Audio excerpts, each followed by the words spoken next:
Kykie. So, hierdie een is iets wat julle moet hoor en moet kry by Old Mutual. Ronaldo, sê gou vir my, min of meer, die lewensversekering wat julle aanbied by Old Mutual, hoekom mense dit moet het? Is groot asseblief. Een van die groot redes vir lewensversekering is, veral in onze community, ons is net geneig om funeral cover te vat. Almal vat 10.000 rand se funeral cover, 20.000 rand se funeral cover en dit dek net die begrafnis. So, lewensversekering kom in wanneer ons twee wat nou ouers is, sy wil ietsie agterlaat vir jou kinders, soos my rede vir lewensversekering kry, ek het 'n seentjie, hy's 2 jaar oud nou.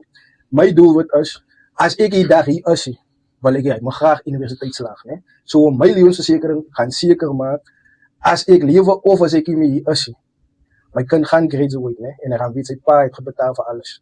Amper soos elke generasie moet basically van voor begin. Ja. Verstaan jy? Die ander 5.000 rand gaan net vir die huur. Hebben ze nog groceries kopen, nog petrol kopen, zwaar, we gaan nooit rega voeren toe gaan. Dat is waar levensverzekering inkomt. Ons maakt zeker die next generation krijgt beter. Sê vir my ook dan op die lewensversekering vanaf hoeveel 'n maand betaal jy? Wat ek vir jou wel kan sê is, jy kan lewensverzekering kry vir so min as 150 rand. Oh, okay. Hang af van jou gezondheid, jou ouderdom, hoe jonger jy begin, hoe goedkoper het gaan wees,